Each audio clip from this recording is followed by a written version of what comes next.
안녕하세요. 스픽스 구독자 여러분. 대한민국 지방선거가 5달 앞으로 다가왔습니다.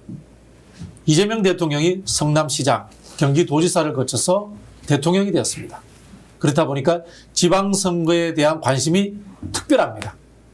단체장 출신이 대통령을 하면 더 잘할 것이다 라는 생각이 국민들 사이에서 일반화된 것 같습니다. 그러다 보니까 이번 지방선거에서도 추후에 대통령감을 찾는 그런 재미로 지방선거를 관전하는 분들도 있습니다. 그래서 저희가 준비했습니다. 제2의 이재명을 찾아라. 기대되죠?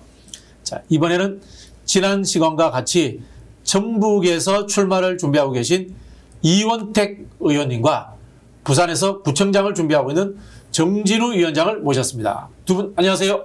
네, 안녕하세요. 안녕하세요. 준비하고 있는 건 맞으시죠? 네, 맞습니다. 네. 뭘 준비하고 있는지 이야기하면 선거법에 문제가 됩니까? 아니, 문제가 되지는 않죠. 네네. 일단은 저는 이제 전라북도 14개 시군 곳곳에 돌아다니면서 인사드리고 네. 또 저를 이제 지지할 분들을 좀 이렇게 모으고 또 그다음에 저의 비전과 정책을 가다듬고 있고 또 알리고 있는 과정이고요. 또 권리당원들 이제 기존에 모집했던 권리당원들이나 또는 이제 새롭게 발굴된 권리당원들과의 교류와 연대 이런 활동들을 많이 하고 있다고 보면 됩니다. 네. 근데 뭐 지금 이제 공약이라고 이야기할 수는 없으니까 실제로는 당원들이나 지지자들을 만나면은 정치 현안, 요즘 같은 경우는 이제 검찰 개혁 문제라든가 의원들의 뭐 비리 문제라든가 또는 뭐 국민의힘 문제라든가 이런 이야기들이 좀 대화거리가 많이 되죠. 아무래도 우리 지역은 이제 찐당원, 적극적 당원이 있기 때문에 검찰 개혁에 대한 부분이라든가 네. 정치 현안에 대한 적극적 의견이 많이 있다고 봐야 될 것 같고요. 또 한쪽으로는 민생 문제에 대한 여전히 먹고 살고 힘든 문제에 대한 자기네들을 어떻게 대변할지에 대한 그런 요구도 뭐 상당하게 작용하고 있다 이렇게 보면 됩니다. 네. 자, 우리 정진우 위원장님은 네. 부산시장 출마 준비하십니까? 부산시장 출마는 우리 전재수 의원이 열심히 준비하고 있으니까 우리 부산 시민들이 염원을 계속 모으고 있는 중이고 또 어쨌든 지금 어려운 상황을 잘 돌파해서 굳건하게 서 주시기를 기대하고 있고 저는 뭐 강서구청장, 부산 강서구청장 출마를 준비 중인데 부산 강서구는 가덕신공항이 있는 가덕신공항이 지어질 곳입니다. 부산시 강서구 그렇습니까? 네. 부산시 강서구 가덕도 동입니다. 네. 거기가 뭐 저기 전국에 계신 시청자 여러분들이 잘 모르니까 예.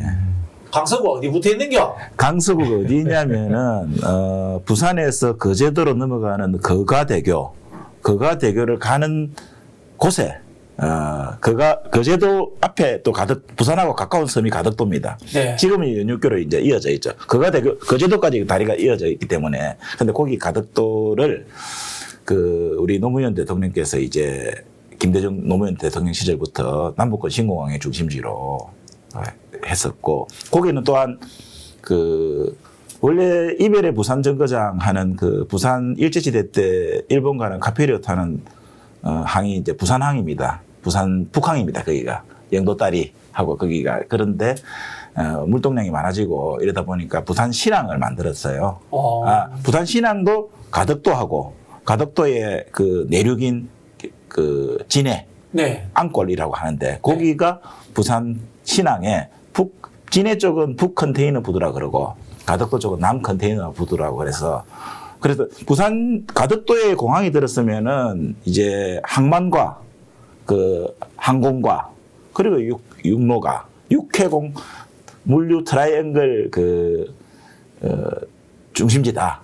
그렇게 돼 있는 그런 동네입니다. 김해공항도 김해공항도 강서구에 있습니다. 예, 낙동강을 기점으로 해서 낙동강에 있는 삼각주입니다. 강서구가. 네, 네. 그래서 이제 과거에는 거기가 김해였어요. 네. 김해였기 때문에 김해 출신인 노무현 대통령께서 부산 강서구에 출마하시던 거죠. 아, 인접성이 있네요. 강서구가 옛날에 김해였는데 네. 부산으로 편입된 거예요. 서울에 저기 강동 쪽에 가면은 네. 강원도 분들 많이 사시고 그런 거하고 비슷한. 그런데 편입된 거예요. 네. 그러니까 거기 같은 자기 옛날 고향이에요. 네. 옛날 경남 김해 사람이지만 실제로 부산 강서구도 자기 고향인 거예요. 네. 너무- 이재명 정부와 연관시켜서 말씀드리면 북극 항로의 출발지이고 예. 만약에 북한을 통해서 우리가 유럽으로 가는 철도가 개통된다면은 이 동아시아의 유라시아 철도 출발점이 되겠네요. 당연하죠. 그러니까 이게 이제 공항으로 오는 그러니까 그 항공 화물 그 다음에 그 신항만을 통해서 배를 타고 오는 그 화물 해운항. 이것들이 다 부산 가덕도 그 부산항이나 신항이나 가덕도 신공항을 거쳐서 조금 전에 말했던 유라시아 대륙철도로 가게 돼 있는 거고 예. 이미 화물선은 연결이 돼 있어요. 네. 그래서 신공항이 들었으면은 거기를 KTX로 연결해야 된다. 뭐 이런 구상들을 가지고 있는 거죠. 그럼 저기 민주당 정부 들었을 때마다 그 지역을 이제 부산 강서구를 집중적으로 투자를 해주고 비전도 만들어주면 표가 많이 나와야 되잖아요. 표가- 왜 당선이 못 되셨어요? 표가 좀 나왔죠. 네. 표가 좀 나왔는데 지난번 대통령 선거 때도 부산에서 전부 다 빨간 색깔이었는데 파란 점이 딱 강서구에서만 나왔어요. 와. 대선에서는 우리가 이겼습니다. 예. 그런데 물론 몇백 표 차이로 겨우 0.몇 네. 프로 차이로 이겼는데 이준석 표를 만약 이준석이 안 나왔다. 그러면 이준석 표를 좀 해체한다면은 인수분해 한다면은 아무래도 우리 표보다는 이제 그 국민의힘으로 가는 표가 좀 더 이준석 표가 많았을 거다. 그렇게 따지면 우리가 졌을 가능성이 있어요. 어쨌든 부산에서 유일하게 예. 이재명 대통령 후보가 예. 이긴 곳이네요. 그런데 역대로 계속 안 됐던 이유가 뭐냐면은 우리 최인호 의원이나 전재수 의원이나 박재호 의원 이런 분들은 계속 3번, 4번씩 계속해서 그 지역에서 나왔었어요. 그게. 그래서 3전 4기로 다 되고 그랬는데 저도 같이 최인호, 전재수, 조경태, 뭐 박재호 등과 같이 다 출마를 했었는데 중간중간에 이제 예를 들면은 그 전략공천으로 낙하산 공천이 많이 내려왔었어요. 그래 그런 게 축적이 계속 안 되다 보니까 이번에도 지난 총선 때도 지금 시당위원장 하고 계시는 변성환 의원님께서 또 석패하시고 그렇게 해서 네. 이번에는 반드시 탈환해야 된다. 알겠습니다. 네, 그렇게 생각했습니다. 부산하고 갑자기 전북 이야기를 하니까 두 군데 싸움을 붙이고 싶어지네요. 그 산업은행 이전 문제가 그렇습니다. 양 지역에 이제 논란이 됐고요. 사실 이제 금융과 맞습니다. 우리나라 이제 재정 문제, 국민연금이 있고 전주에는 부산에는 이제 금융 단지가 있습니다. 기술보전기금, 네, 기술 기보 뭐 등이 등등 있고, 금융공사, 허브도 금융공사 있고, 뭐 이런 거. 금융기관들이 많은데 이 두 도시의 발전 전략에 있어서 좀 부딪히는 지점이 존재합니까? 아니면 그것도 좀 차별성이 있습니까? 우리 이현대 의원님은 어떻게 보세요? 근데 이제 제가 볼 때는 상생할 수 있고 부딪히지 않고 상생할 수 있는 길이 있다고 보고 있고요. 이제 산업은행이 부산으로 가는 것에 대해서 뭐 저는 개인적으로는 동의합니다. 예. 그러나 이제 감사합니다. 우리는 이제 거기가 국민연금이거든요. 그러니까 네. 연기금 중심의 퇴직연금, 사학연금, 연기금 중심의 금융중심지를 지향하고 있는 거거든요. 네. 예. 그런데 여기는 이제 해운 항만물류 그렇습니다. 또 산업 쪽의 어떤 이런 제조업, 쪽을 이런 쪽, 예. 이제 지향하고 있기 때문에 그 기능을 좀 분류해 주면 되는데 사실 그게 이제 그렇게 분류해서 제2공공기관 2차 이전을 한다면 그렇게 해주시면 뭐 크게 문제는 없을 것 같습니다. 우리 전북 같은 경우는 한국투자공사라든가 이제 연기금 쪽 관련된 기관들이 좀 이렇게 집적화되면 국민연금을 중심으로 해서 연기금 특화 금융 중심 도시도로 이렇게 가면 네. 되지 않을까 싶습니다. 한국투자공사를 전라북도에서 유치를 희망하고 계신가 보네요. 예, 그렇죠. 그건 중복되는가 보나. 아닙니다. 예, 그건 예. 아니고요. 예, 예. 연기금도 어쨌든 그 연기금도 이제 그 투자 예, 예. 연기금 운영이라는 게 예. 투자 아니겠습니까? 예. 그리고 한국투자공사도 투자. 그러니까 투자 전문기관 네. 이런 쪽이라 봐야 되겠고 물론 이제 예. 뭐 금융이라는 것도 상업금융도 있고 투자금융도 있고 뭐 있을 수 있는데 예. 어쨌든 약간 차별성이 있을 수 있겠네요. 네. 지난 시간에 저희가 내발적 발전론을 주제로 토론을 많이 했는데 근데 두 분 이야기를 해보시니까 또 이제 공공기관 이전이라든가 중앙정부의 지원도 있어야 된다라는 식의 이야기도 나올 수밖에 없네요. 그죠? 현실은 중앙정부의 지원, 사실 이 수도권의 발전이라는 것이 특혜라든가 우리 그 일극 중심의 발전 전략에 의해서 된 거니까 이 보상 차원에서라도 지방에 대한 뭐 공공기관 이전이라든가 보상 지원책들이 있어야 되겠죠. 그죠? 당연히 있어야 됩니다. 네. 예. 그러니까 아무래도 이제 인구 감소 지방 소멸된 조건에서 현재 지방이 어떤 자체 재원과 자력으로 일어설 수 있다라고 가정하는 건 불가능하다 저는 이렇게 봅니다. 왜냐하면 모든 인적, 물적, 재정적 자원이 수도권에 다 집중돼 있기 때문에 그렇습니다. 우리 지방에서 큰 아이들이 다 서울로 올라와 있는 거 아니겠습니까? 네. 그렇기 때문에 결국은 5극 3특의 이론이 우리 이재명 정부의 균형 발전의 핵심이라고 한다면 당연히 공공기관 2차 이전이라든가 또 민간 기업들이 이전할 수 있는 인프라와 여건을 조성해줘야 그 5극 3특이 완성되는 거다. 네. 예를 들면 메가시티 통합해놓고 광주 전남 통합해놓고 거기에 산업이 없으면 대전 충남 통합해놓고 산업이 없으면 뭐 꽝인 거죠. 밥그릇만 커진 거지. 사실 아무것도 없는 거예요. 네. 그러니까 본질은 산업에 있다는 겁니다. 본질은 산업에 있다는 거고 그 5극이든 3특이든 어떤 산업을 특화시켜서 키울 거냐가 저는 핵심이라고 보고 밥그릇을 키웠는데 여기에 이제 재정을 좀 인센티브를 주겠다는 거 아니겠습니까? 네. 그럼 그 인센티브를 가지고 어떤 산업을 할 거냐거든요. 네. 결국은 어떤 인프라를 꾸리고 어떤 미래를 준비할 거냐의 문제이기 때문에 그런 점에서 공공기관 2차 이전은 그 지역의 산업 발전과 연계성을 갖는 성격적 동일성을 갖는 기관들이 좀 이제 이렇게 전국적으로 분산해서 거기에 R&D라든가 또는 그 생태계를 조성하는 데 역할을 해주면 대단히 좋죠. 그 지역의 내발적 발전 전략에 부합이 되죠. 근데 생각을 해보면요, 정부 가면 뚜렷하게 생각나는 산업이 생각이 안 나요.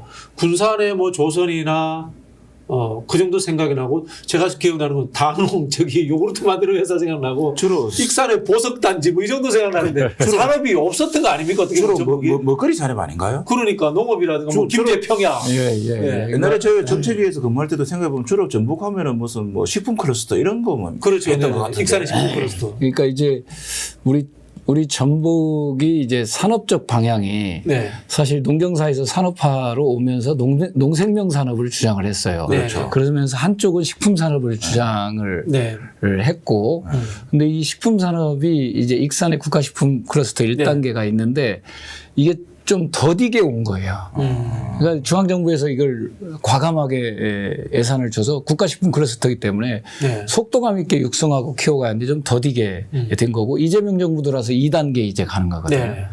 그러니까 이제 이재명 정부 들어서 이 식품 쪽이 과감하게 간다면 익산이 식품 수도로 성장할 수가 있는 기반이 마련이 되죠. 근데 그게 솔직히 말씀드려서 반도체라든가 자동차, AI처럼 고부가 가치 산업으로서 엄청난 이 성장 가능성이 있느냐라는 부분이 이제 의문점인 거죠. 예. 그러니까 우리 전북의 이제 산업 자체가 이제 그러니까 식품 산업이 하나 있을 수 있고 아까 이제 얘기했던 대로 우리 전북의 산업적 특성이 뭐냐 이제 이런 점에서 사실 좀 명확하게 잡아오고 추진한 측면이 부족하죠. 그렇죠. 근데 지금 이제 우리가 하려고 하는 것이 이제 한마디로 이제 재생에너지 신산업을 키워가겠다. 왜냐하면 서해안과 새만금과 너른 들녘이 있기 때문에 재생에너지를 태양광이 있기 때문에 재생에너지 신산업을 키워가겠다라는 게 분명한 하나의 비전이고요. 그 다음에 피지컬 AI라고 사실 피지컬 AI는 전 세계가 인프라나 기반이 없는 상태나 똑같습니다. 피지컬 AI가 뭡니까? 뭐 인조인간 만드는 겁니까? 그러니까 뭐냐면 그냥 로봇인데 로봇은 몸통이고 네네.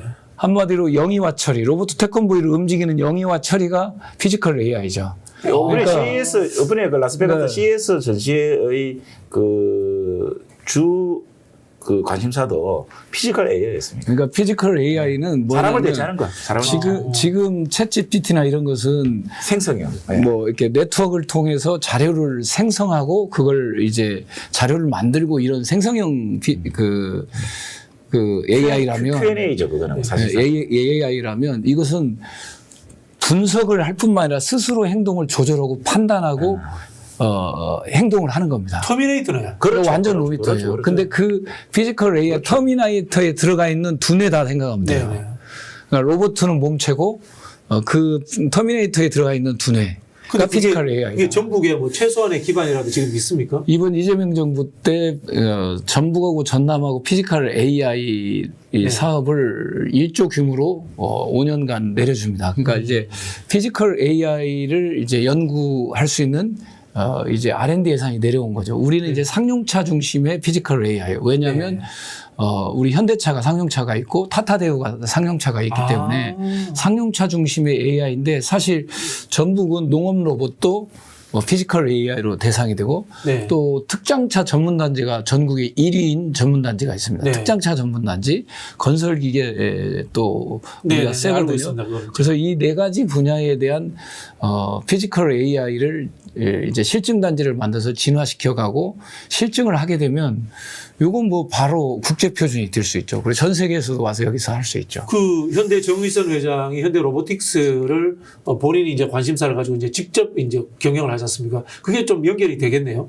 그렇죠. 이제 로보틱스의 기능은 이제 한마디로 그때 이제 군사용계라든가 이런 목적으로 쓰여진다면 우리 농업 로봇은 예를 든다면 뭐 수확을 하는 로봇이라든가 또는 방제를 하는 로봇이라든가 이 목적에 따라서 다양하게 이제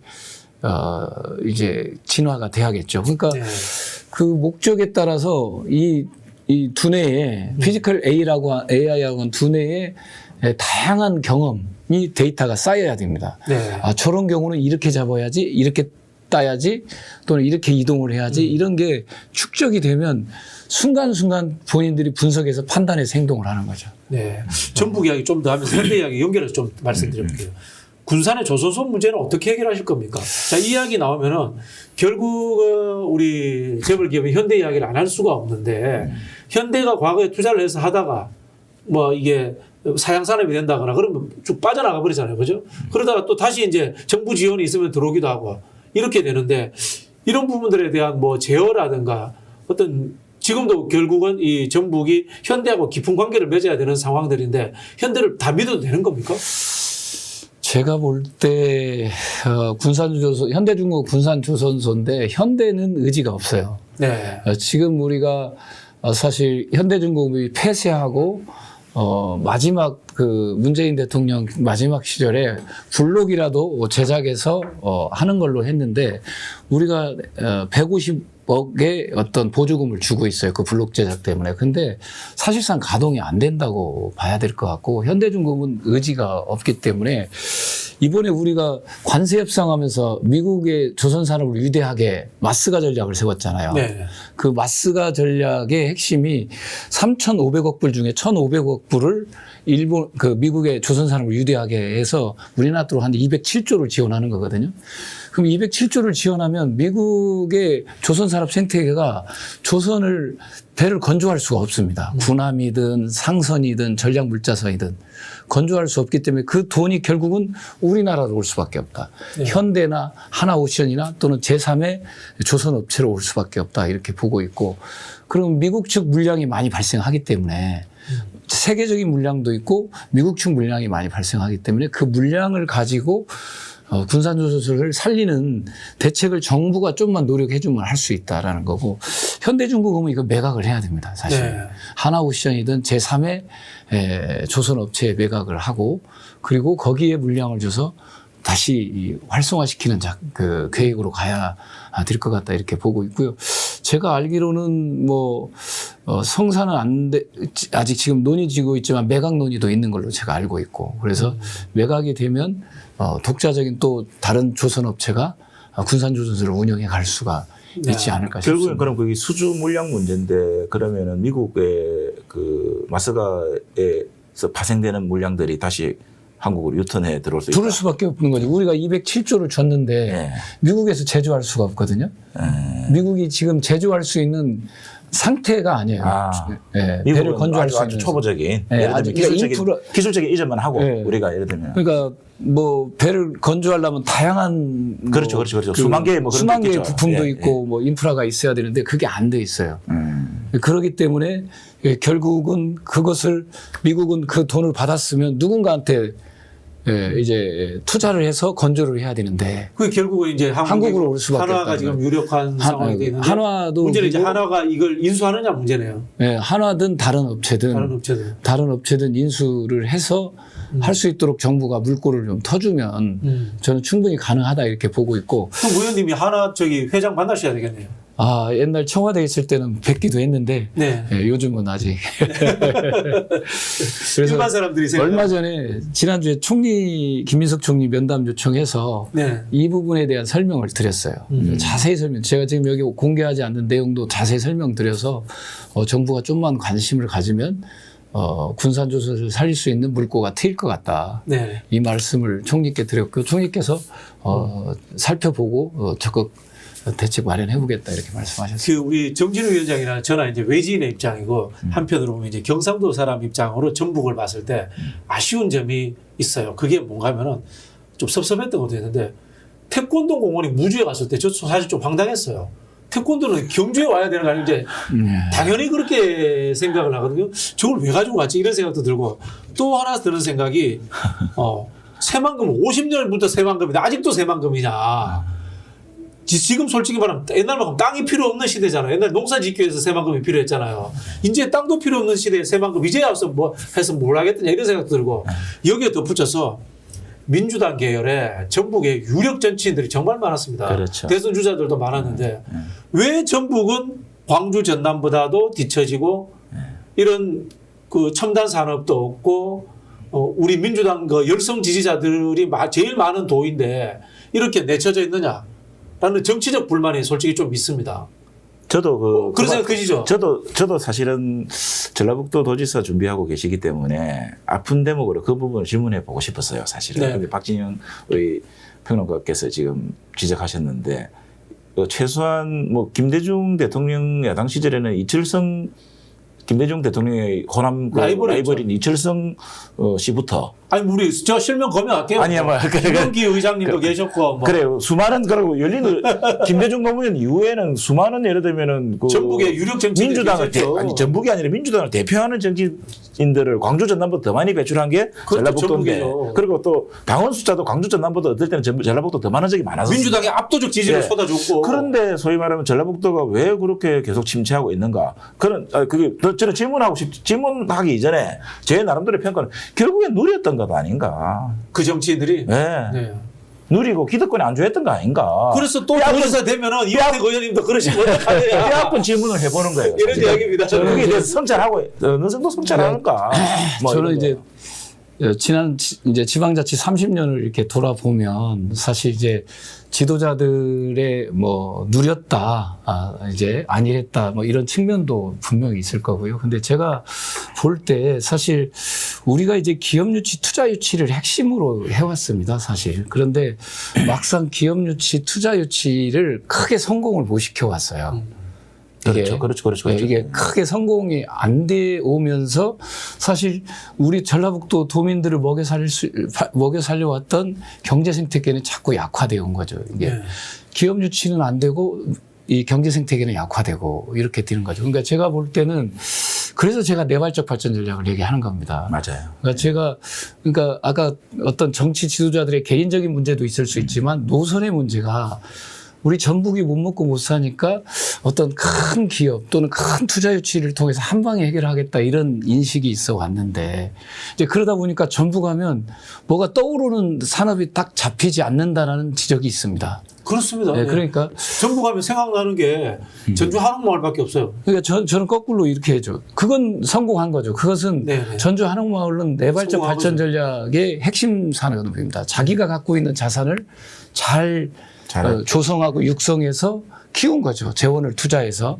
그건 내발적 발전 전략의 핵심적인 사안입니다. 그러니까 우리가 이제 우리 전북이 갖고 있는 자산이 아까 농생명 자산이라고 하는데 사실 식품 그 자체로 유명한 회사도 우리가 없어요.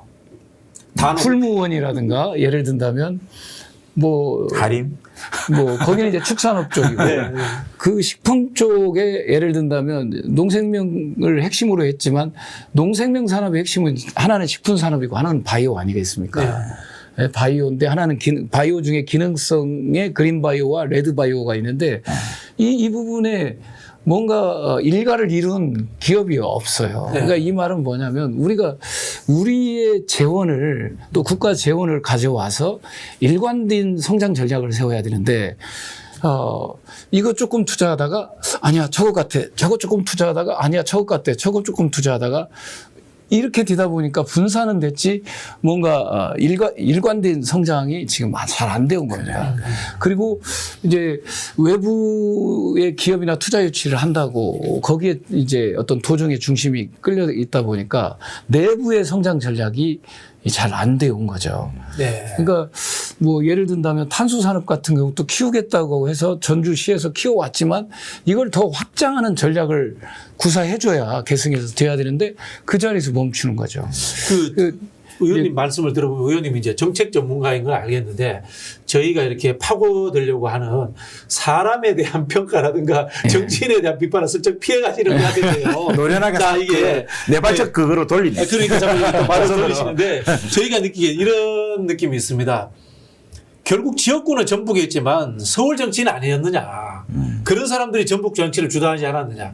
그리고 최근에 와서는 행정이라든가 정책을 모르는 법조인들이 득세하는 정치 아니냐라는 비판이 있거든요.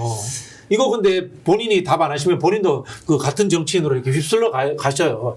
정확하게 말씀하셔야 됩니다. 이 부분에 대해서. 선배들에 대한 비판도 하셔야 되고 동료들에 대한 비판도 하셔야 되는 겁니다. 어떻습니까? 경선 앞두고 자꾸 비판하라 이러면 경선 전략가 안 좋아요. 표 떨어지는데. 할말 해야죠. 우리가 이제. 제가 좀 해볼게요. 근데 그 말씀하신 전라북도 하면은 전주고등학교 나오셔가지고 서울대학교 가신 분들이 서울에서 성공했다가 고향에 가서 이제 김대중 대통령 시절부터 또는 뭐 어쨌든 총선 때마다 전략공천 딱 받아가지고 금이환영해가지고 국회의원 되는 거 예를 들면은 고시 패스한 사람들 네. 전주고등학교 서울대학교 나가서 고시 패스하거나 뭐 고시 패스해서 고위공무원 하거나 아니면은 그 판검사 하다가 성공하거나 전격적으로 내려가신 분들 그게 이제 주로 전라북도에서 이제 국회의원 되려면 그 정도 돼야 되지. 너 대학 어디 나왔니? 아유 안 되나? 전라북도에서 니 안 되겠다. 예를 들면 주로 사실 그거거든. 예를 들면 그래서 조금 전에 말했듯이 그러니까 다시 내발적 발전도 노선도 취할 수가 없었고 어쨌든 뭐 그리고 지역의 인재도 키울 수가 없었고 그리고 또 고시 출신들 뭐 판검사 아니면 고위공무원 출신들 이런 사람들 하다 보니까 지역의 풀뿌리 예를 들면은 그 과정을 거쳐서 성장했던 정치인이라든지 뭐 이런 분들조차도 찾아보기 어려웠다. 뭐 이런 생각이 듭니다. 그래서 그런 차원에서 보면은 이제 전라북도도 이제 새로운 시대를 열어야 된다.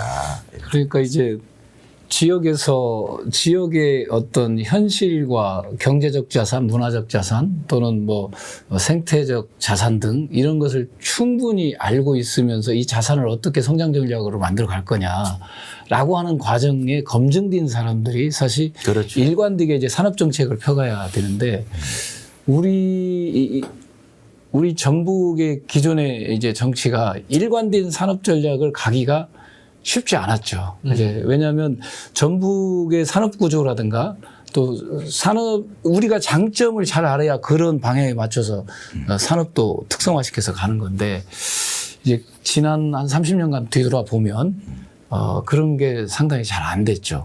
뭐 하나 갖다 주면 이제 또 그걸로 몰렸다가 또 뭐 하나 갖다 놓으면 그걸로 몰렸다가. 아니 근데 그게 누구냐는 겁니다. 그렇게 한 지도자가. 이거 어렵네. 근데 어렵네. 그래서 저는 우리 전북이 내발적 발전 전략이 왜 중요하냐면 일관된 산업 정책을 키워줘야 됩니다. 이거 시대에 뒤떨어졌다 생각하지 말고 지금 식품이 코묻은 같지만 식품 산업이 부가가치가 높습니다. K푸드. K푸드일 뿐만 아니라 부가가치가 아주 높습니다. 사실은 전국에 또 전 세계 인구가 먹고 살아야 하기 때문에 그렇죠. 안 먹고 살 수는 없거든요. 그래서 우리 국가식품 클러스터를 거점으로 해서 어떤 익산을 식품 수도로 만들고 우리 식품 명인 명장들이 여기서 새로운 것을 도전해서 성장해 갈 수 있도록 하고 그게 이제 전국으로 전 세계로 뻗어나갈 수 있는 그것 자체로도 만으로도 우리가 성공했다면 사실 전북이 지금보다는 훨씬 나았을 거다. 근데 네. 우리가 이제 뭐 하다가 바이오 해야 된다니까 바이오로 갔다가 또 뭐 갑자기 방산해야 된다 또는 뭐 해야 된다 이렇게 자꾸 유행 따라가지 말고. 전략이 흔들리는 겁니다. 네. 그러니까 저는 우리 100년 대계를 바라보는 안목이 있었어야죠. 예, 사실은. 그렇죠. 100년 대계까지는 아니더라도 그러니까 30년 대계는 한 봤어요. 30년 정도를 집중해서 재원을 투자하면서 그걸 키워가야 되거든요. 네. 해석하면 이런 것 같습니다. 전북의 서울에서 출세해서 귀향하신 정치 지도자가 영국 유학 갔다 온 분은 영국 모델 하자 그러고 프랑스 유학 갔다 온 분은 프랑스 모델 하자 그러고 미국 갔다 온 분은 미국 모델 하자고 이러니까 흔들린다는 거죠. 사실은 전북의 내발적 그 기본 베이스가 깔려 있는 것들을 가지고 산업을 지속적으로 오랫동안 발전시켜야 되는데 그러지 못했고 유행 따라가다 보니까 이런 상황이 오지 않았나라는 걸로 연결되는 것 같은데요. 그럼 저희가 또 좀 더 집요하게 해보겠습니다. 구체적으로 요즘 이제 국회의원들 중에 법조인이 많아요. 제가 그 비판을 굉장히 많이 하거든요. 의원 생활 해보시니까 뭐 동료 의원이지만 법조인들의 장점과 또 한계, 또 국회의원이 아니라 저런 사람들이 이른바 집행부로 왔을 때 행정부에서도 일을 오래 하셨잖아요. 이 사람들이 과연 행정부와 스타일이 맞는가라는 그런 부분들에 대한 어떤 좀 생각해 보신 적은 없어요? 워낙 많으니까 법조인들이. 예. 아무래도 이제 국회에 의정 활동하면서 법조인들의 법 지식이 상당히 도움이 됩니다. 네. 이건 국회에서 정부를 견제하고 또 정부를 상대로 싸우거나 또는 국민을 위한 법을 만들 때 법체계라든가 헌법 지식이라든가 이런 게 도움이 되는데 사실 이제 행정의 문제로 들어가면 완전히 다릅니다. 행정은 법 지식도 알긴 알아야 되지만 행정은 사실 국민의 요구가 뭔지 그 국민의 요구를 어떻게 사업화하고 정책화하고 비전화해야 할 건지 지금 국민들이 다 먹고 살기가 답답하다고 하는데 어떤 문제를 풀어줘야 될 건지 이런 것은 사실 법조인들이 경험하지 못하는 영역의 문제죠. 이것은 아무래도 행정가라든가 아니면 지방자치 일꾼들 네. 시의원이라든가 시장군수들이라든가 지방자치 일꾼들은 현장에서 많은 이 국민들을 접하고 저런 문제를 풀기 위해서 이런 사업과 이런 정책을 만들어야겠다 이렇게 생각이 머릿속에 떠오르고 그런 정책을 시정이나 도정이나 국정에 반영을 하는데 이제 법률가들은 그런 점에서는 약하죠. 네. 약하고 그런 경험이 없기 때문에 그러니까 세부적으로 이제 우리 각 부처 사업에 들어가면 법률가들은 조금 뭐랄까 입을 다물고 있는 형국이 들 수밖에 없죠. 네. 세부적으로 들어가면은 사실 법이라는 것이 사회적 현상이 보편화돼야지 나중에 그것을 정리하기 위해서 뒤따라오는 제일 뒤에 따라와서 정리하는 역할이에요. 그렇습니다. 보수적 역할을 하다 보니까 특히 이제 아주 적극적으로 새로운 이슈를 만들어내고 특히 민생 정책 같은 경우는 이제 경제는 굉장히 치고 나가지 않습니까? 그렇습니다. 그런 부분에서 안 맞는 측면이 있는 것 같아요. 그렇죠. 우리 위원장님도 법조인과 좀 불편한 관계 있어봤습니까? 정치하시면서? 아니 저는 뭐 노무현 법조인, 문재인 법조인, 이재명 법조인 하고만 노선을 같이 하다 그분들은 느낌이 보니까 법조인 아니에요? 아니 이제 그분들은 이제 예를 든다면 문재인 법조인은 이제 청와대에 있으면서 그런 경험을 네네. 그렇죠. 이제 네. 해왔던 거고요. 네. 비서실장하고 하면서 행정 나름대로 충분히 했죠. 공부하고. 이재명 법조인도 성남 성남시장 경기지사 시민단체하고 시민단체 하면서 이 행정의 벽을 엄청 느꼈을 거예요. 그렇죠. 네. 행정이 얼마나 엉뚱한지 어떤 부작용이 있는지를 엄청 느꼈을 거고 성남시장 되니까 그래서 그걸 바꾼 거거든요. 네. 그리고 도지사 돼서 바꾸고. 네. 그러니까 이런 경험들을 맞습니다. 해보지 않으면 그러니까 밑바닥에서 현장의 요구들이 어떻게 왜곡되고 굴절되는지 또는 어떻게 이렇게 순리적으로 반영되는지를 직접 경험하고 컨트롤 해보고 판단해보고 이런 것은 사실 법조인이 하기 어려운 경험들이거든요.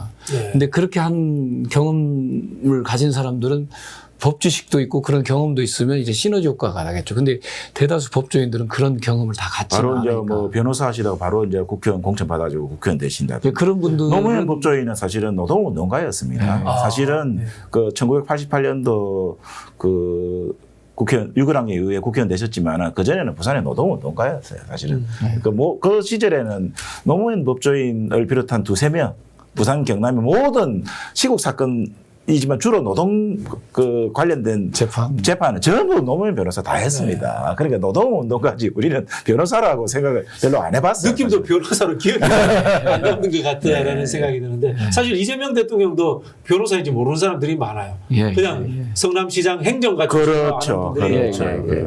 그 사적으로 이재명 대통령하고도 아주 가까우시잖아요. 대통령이 혹시 전북 도지사 나가라고 했습니까? 근데 우리가 생각에는 그 이원택 의원님 옛날에 농림부 장관으로 거론 안 됐었나요? 뭐 그런 이야기 정권 초기에 그 밀린 건가요? 송미령 그 탕평책 때문에 밀린 건가? 뭐 농림부 장관으로 농민 단체에서 추천을 많이 한 걸로 제가 알고 있고요. 또 거기에서 추천해서 1위라는 얘기도 제가 들었어요. 근데 그때 제가 아파가지고 병원에 70일 있을 때예요. 그래서 제가 뭐 그 국회를 잘 못 나가고 그럴 대통령 선거운동 그때 끝내고 선거운동 너무 열심히 해서 그랬나? 네, 제가 아픈 상태에서 탄핵 투쟁하고 이런 거 우리 할 때 좀 아픈 상태에서 계속 무리를 하고 나니까 도당위원장 할 때도 이제 책임감이 있으니까 14개씩은 다 돌아다니면서 선거 지휘하고 충관하고 그러고 선거 끝나고 이기고 너무 좋아서 있다가 한 5일 후에 갑자기 아프기 시작하더라고요. 그래서 이제 병원에 있는데 뭐 농림부 장관 추천을 농민단체에서 한다 어쩐다 막 그런 얘기는 듣는데 내가 처음에는 아프다는 얘기를 안 했어요. 밖으로 정치인이 아프다는 얘기를 안 하잖아요.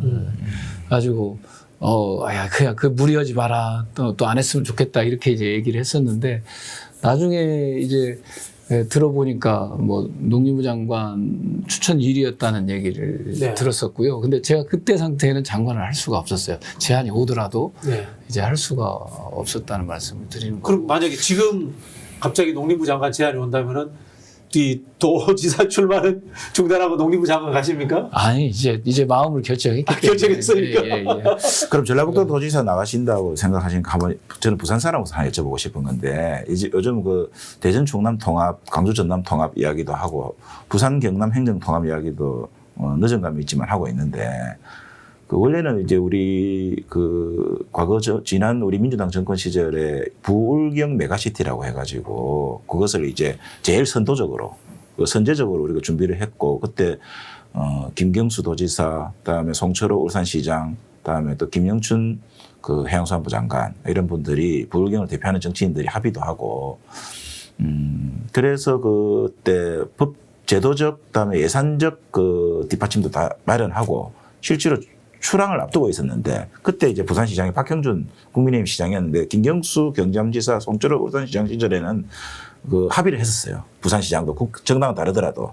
그런데 윤석열 대통령이 출범하자마자 그리고 이어서 이제 경남도지사도 국힘으로 바뀌고 울산시장도 국힘으로 바뀌면서 부울경이 국힘시도지사로 되고 한 후 윤석열이 그때 대통령 선거 공약으로도 부울경 메가시티를 적극 밀겠다고 했는데도 불구하고 그 경남지사 울산시장이 그거를 틀어가지고 결국에 무산됐습니다. 그래서 사실은 아까 산업 기반 이야기를 했지만 통합하더라도 뭘 할 거냐, 무슨 시너지 효과가 있느냐 했을 때 광주 전남이나 뭐 대전 충남과는 다르게 부울경 같은 경우에는 그 세계의 제조 기지 아니겠습니까? 울산, 창원, 부산 이런 데가 그렇기 때문에 사실은 통합하면 훨씬 시너지 효과가 크게 날 수 있다. 그런 의미에서 가장 선도적으로 광역 대통합을 해야 될 모델이 부울경이었다.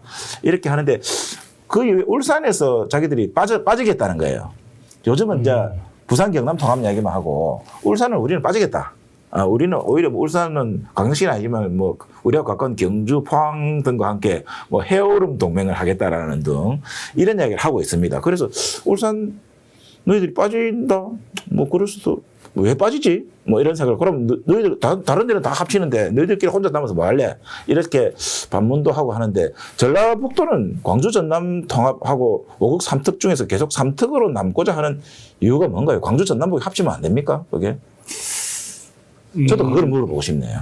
그러니까 이제 우리 이제 전북 입장에서는 이제 김대중 대통령 시절에 전남은 광주 전남에 지원을 많이 했는데 전북의 새만금 사업을 수도시켰어요. 김대중 대통령이. 그리고 김대중 대통령 시절에 특별하게 전북을 바꿀 만한 지원이 없었습니다.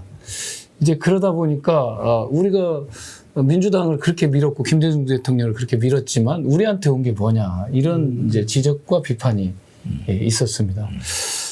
그리고 이제 노무현 대통령이 민주당 정부가 들어서고 그래도 노무현 대통령은 혁신도시를 네. 각 지역에 줬어요. 그렇죠. 네. 그러니까 혁신도시라도 생겼기 때문에 노무현 대통령께는 이제 그래도 좀 뭐가 이제 있었는데 이제 그런 과정 속에서 뭐가 있냐면 이렇게 기부통 효율성을 따지다 보면 광역으로 자꾸 통합을 하잖아요. 네네네.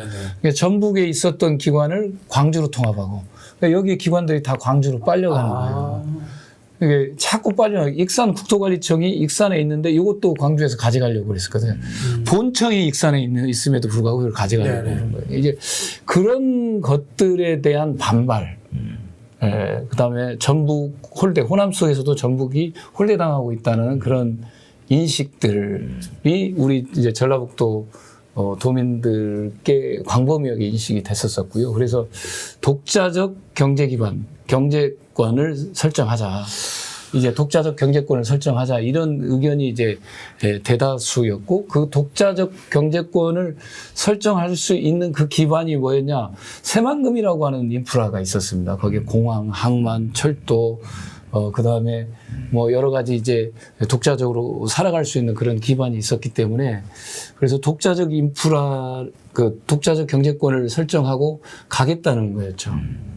예, 그래서 이제 우리가 3특, 특별자치도로 간 거죠. 우리는. 그런데 그러면은 아까도 말했지만 전라북도가 그 식품 산업인지 아니면 군산 조선소 같은 이런 특정한 그 메인 산업이 떠오르는 게 없다 이런 것처럼 기본적으로 전북이 가지고 있는 내발적 발전을 이룰 수 있는 기본 원소스가 별로 약해 보이는데 그것이 삼특으로 가든 어떻든 간에 전북이 독자적으로 계속 이 내발적 발전을 통해서 커가는 전략으로 봤을 때는 연합하는 게 좋지 않을까 이런 생각이 듭니다. 근데 이제 내발적 발전 전략으로 갈 수 있는 것은 있죠.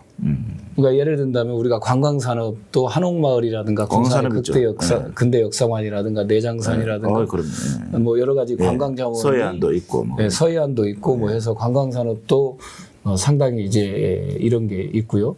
이제 농생명 산업에서 아까 말씀드린 식품 산업하고 바이오, 바이오 쪽은 이제 그린 바이오고 레드 바이오 쪽이 있는데 여기에 좀 투자를 저희들이 해야 됩니다. 그래서 키워갈 수가 있다는 말씀 드리겠고 재생에너지 신산업은 우리 전북하고 전남이 가장 잘할 수 있는 사업입니다. 아마 전력량을 생산했을 때 20기가, 1기가와트가 원전 하나라고 생각한다면 원전 20대 분량의 전기를 생산할 수 있는 지역이 저희 지역입니다. 그러니까 앞으로 전기가 있어야 AI도 하고 공장도 들었을 거 아닙니까? 재생에너지 신산업이 우리한테 있고요. 그 다음에 이번에 이제 AI가 진화되면서 아까 피지컬 AI라고 했는데 이 피지컬 AI 기술 분야나 인프라 분야가 거의 동등합니다. 전 세계적으로 그렇게 큰 차이가 없습니다. 그러니까 이 피지컬 AI 부분은 우리가 확실하게 메인 사업으로 끌고 가겠다는 생각을 갖고 있습니다. 1조를 우리가 연차적으로 받고 있기 때문에 그래서 아까 이제 말씀드렸던 이제 로봇 시대로 가는데 그 피지컬 AI가 진화되면 전북의 상용차 로봇, 그 다음에 농업 로봇, 또 특장차 로봇, 또 건설기계 로봇이 제조 산업이 될 수 있다는 말씀을 좀 드리겠고요. 그리고 이제 우리가 그 K컬처의 메카로 육성하겠다는 게 이재명 대통령의 또 주장이기 때문에 아까 문화관광과 연결되어 있는 사업이다 이렇게 보고 있고 또 이제 그 안에는 이제 뭐 우리가 이제 복합 소재라든가 첨단 소재인 탄소 소재라든가 그 다음에 우리가 이제 전북이 그래도 자동차 산업이 아까도 말했지만 현대 자동차도 있고 타타 대우 상용차가 있습니다. 네, 전북이 대구보다 잘 살아요. 예, 제가 아는 바로. 그런가요? 네. 그렇게 있기 때문에 자동차 산업하고 또 이제 그 새만금 내측에 무인 이동체 선박이죠. 잠수함 무인 이동체 그 테스트 베드가 만들어지고 있습니다. 이제 그런 부분들이 이제 제가 볼 때는 그냥 찔끔하고 또는 적당히 발라놓고 끝내버리면 이제 이게 산업화가 안 되는 거고 네. 이걸 잘 키워서 육성해 가야 된다. 알겠습니다. 네. 근데 이거 하다가 또 다른 게 욕심나니까 또 이쪽으로 이동하고 이거 하다가 또 다른 게 욕심나니까 이걸로 이동하고 이것을 조심해야 된다. 저는. 예, 본인이 제일 꾸준한 정치인이었다 이 말씀을 예, 예. 하시는 것 같습니다. 자, 뭐 끝날 때가 돼서 황당한 질문도 하나 하고 또 그 꼬집는 질문도 하나 하면서 끝을 내겠습니다. 비빔밥이 전 세계적으로 유행이에요. 전북이나 전주에서 주도해서 비빔밥 세계화 재단 이런 거 하면서 좀 글로벌 산업으로 키워보면 어떨까 이런 제안을 하시는 분이 있더라고요. 그거 하나 하고 또 이야기를 듣고 보면요. 결국은 광주 전남과 전북의 이 경쟁의 문제라든가 이런 것들도 결국은 전북의 정치 지도자의 문제로 되돌아오는 것 같아요. 그런데 도지사가 단순히 행정 책임자하고 도백이 아니라 사실은 전북을 대표하는 정치 지도자로서의 위치도 가져야 되지 않느냐. 이제까지 전북은 보면은 도지사와 서울형 정치인이 분리돼서 전북 발전을 끌고 갔기 때문에 의원님 말씀하신 것처럼 계속해서 내발적 발전도를 끌고 가지 못했다라는 비판도 작용할 것 같아요. 만약에 도지사가 된다면 그런 역할도 하셔야 된다는 생각 안 해보셨습니까? 아니 당연하죠. 이제 그 아까 비빔밥 같은 경우 뭐 사실 우리의 큰 자원입니다. 사실 전주의 큰 자원이거든요. 이거 자원을 사실을 세계화 비빔밥 사업 비빔밥 세계화 추진단이 전주에 있고요. 근데 있는데 이걸 확실하게 키워서 사실 프랜차이즈를 만들고 또 세계로 전국으로 진출하고 세계로 진출할 수 있도록 프랜차이즈를 만들어 가야 하는데 이제 그런 것을 제대로 안 해왔던 겁니다. 그 제가 한번 해보고 싶네요. 그러니까 비빔밥 좋아합니다. 제가. 예를 든다면 우리 어떤 가능성이 있냐면 예를 든다면 한우물이라는 회사가 있습니다. 냉동 덮밥을 만들어요. 있죠. 예, 그거 맛있잖아요. 예. 그게 지금 유럽의 코스트코나 미국의 코스트코에 납품하고 있어요. 예. 조그마한 회사에서 출발했는데 그렇게 됐거든요. 식품 산업이. 근데 우리 전북에 그렇게 도전하고 있는 이렇게 작지만 도전하고 있는 그 식품 산업 분야들이 있습니다. 그러니까 우리의 자산을 사실을 키워서 전국의 어떤 프랜차이즈로 만들고 또 세계로 진출하고 네. 이게 내발적 발전 전략이거든요. 스타 기업을 데려오는 게 아니라 우리를 스타 기업으로 키워가는 거죠. 그렇죠. 네. 우리의 능력과 자산을 스타 기업으로 키워가는 네. 거죠. 이게 내발적 발전 전략의 본질이다. 저는 이렇게 보고 있는데. 맡겨주신다면 제가 한번 예, 해보겠습니다. 한번 제가 맡겨볼게요. 제가 지사가 되면 맡겨보겠습니다. 그다음에 또 하나는 천박이 오고 하고. 이제 저는 국민주권 시대이기 때문에 도지사는 정치적 책임을 확실히 져야 된다 이렇게 보고 있습니다. 네. 예, 왜냐하면 지금까지는 되게 도지사가 정치권 뒤에 있거든요. 네. 그러니까 뭔 일이 벌어지거나 국가 예산을 확보하거나 하면 정치권을 앞세우고 도지사는 뒤에 있고 확보가 안 되고 나면 정치권 핑계하고 네. 정치권이 안 도와줘서 이래요. 그럼 돈은 잘 준비했는가? 네. 돈은 제대로 준비했는가? 이런 것도 평가가 돼야 되거든요. 근데 이제 뭐 막강한 그 언론들이 이제 정치권 문제로 치화해버리면 도의 잘못 책임에서 빠져나가는 성찰과 거지. 네. 어떤 책임 회피가 혁신이 되는 없고 책임 회피가 되는 겁니다. 근데 저는 이제 국민주권 시대이기 때문에 도지사도 분명하게 자기 정치적 책임을 지는 시대다. 이제 그것을 피해갈 수 없다. 그러면 도지사도 이른바 친명 도지사가 나와야 되겠네요.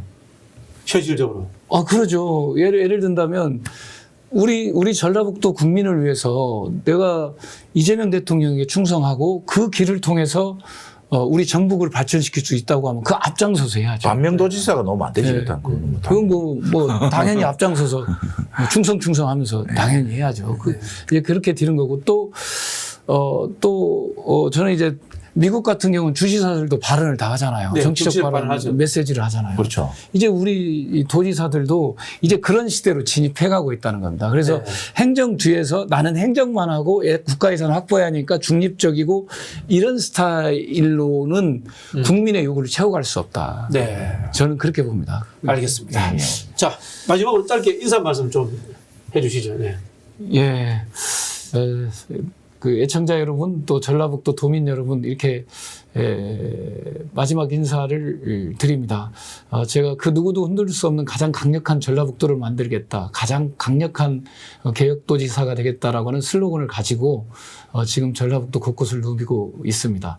우리 전라북도의 미래 방향을 설계할 내발적 발전 전략을 중심으로 전라북도의 미래의 발전 방향을 다시 새롭게 설계해야 됩니다. 그렇지 않으면 지난 30년의 인구 감소 지방 소멸을 막을 수 없다고 저는 생각합니다.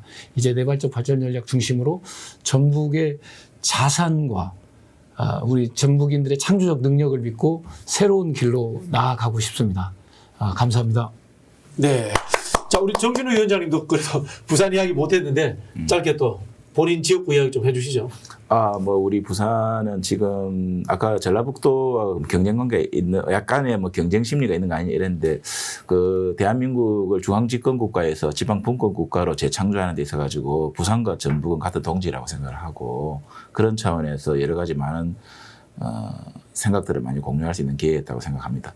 부산 특히 제가 거주하고 있는 강서구 같은 경우에는 조금 전에 말했던 부울경 메가시티의 미래 중심지입니다. 실제 지리적으로도 그렇고 또 창원공단, 그다음에 거제 그 대우조선 하나오션을 비롯한 거제 그 조선산업, 그다음에 또 부산과 울산에 걸쳐져 있는 그 광범위한 제조. 이 모든 것의 핵심적인 중심지가 강서구고 그 강서구를 통해 가지고 강서구의 그 항만과 그리고 공항 그리고 유라시아 철도의 시발점 이런 것을 가지고 대폭발하는 그리고 또 크게 보면은 일본의 규슈권까지도 예를 들면은 그 폭넓게 고려하는 일본 침략까지도 고려하십니까? 침략이 아니고 활발하게 경제 그리고 활발하게 진행되는 네. 이런 것이기 때문에 사실은 부울경이 하나로 크게 다시 재편성될 때만이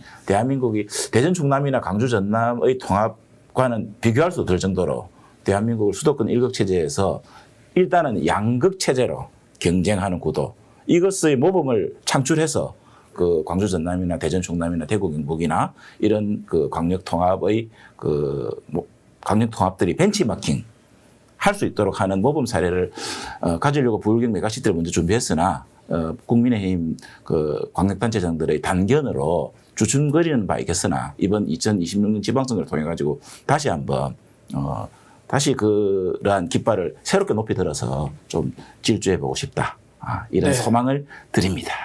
네, 알겠습니다. 시청자 여러분, 제2의 이재명을 찾아라. 이원택 국회의원, 그 다음에 정진우 부산 강서 전 지역위원장 모시고 오늘 진행해 봤습니다. 오늘 키워드는 친명 후보를 찾아라 였던 것 같습니다. 자, 이걸로 마치도록 하겠습니다. 감사합니다. 감사합니다. 아유, 고생하셨습니다. 너무 쉬었다 하죠. 민어의 고장 목포에서 바로 보내드립니다. 국내산 민어를 깨끗하게 손질해 보관 편한 방건조, 개별 포장까지. 구우면 쫀득, 끓이면 깊게 우러나는 국물 맛. 보양식도 술안주도 이 한 마리면 끝. 스픽스몰 공동구매로 지금 바로 만나보세요. 와, 새조개 샤브샤브, 새조개 양만 무려 500g, 4인분은 거뜬합니다. 당일 공수한 샤브용 야채 세트와 샤브샤브 육수 소스까지 함께 다 드리고 있습니다. 여기다가 새조개 초무침 300g도 별도로 드리는 이 가격 저는 스픽스몰에서만 여러분 구매할 수 있습니다. 여름 민어에 이어 겨울 대방어에 왔습니다. 우와, 가격, 품질 압도적으로 좋습니다. 28,900원에 400g 이렇게 포장해서 소스까지 함께 보내드리고 있습니다. 스픽스몰 공동구매 전국 최저 가격에 도전합니다. 믿고 구매해 주십시오. 드시고 있는 게 뭡니까? 와, 한우 뭉티기 그리고 육회인데요. 어떻게 이렇게 맛있습니까? 당일 도축한 제품 여러분께 보내드리고 있는데 가격 29,900원에 총 400g 대단한데요. 와, 쉽게 먹을 수 있다는 여러분 행운 아니겠습니까? 저 믿고 한번 드셔보십시오. 완전 맛이 짱입니다. 자, 직접 먹어보겠습니다. 네. 자, 어떻습니까? 우와, 육회 그리고 뭉티기. 우와. 자신있다 비교하라 스픽스몰. 애청자 전용 상품을 만들었는데 자동차 보험 또한 보험의 점검이 필요합니다. 꼼꼼하게 보장이 돼 있는지 다 체크해드리고 있습니다. 바로 상담 가능하고 즉시 비교 견적해드리는 1644-1226 자신있다 비교하라. 저희가 스픽스 애청자 전용 상품으로 만든 만큼 1644-1226을 전화주셔서 꼭 상담 받아보시길 바라겠습니다. 여러분들의 응원 격려 그리고 혜택 돌려드리겠습니다.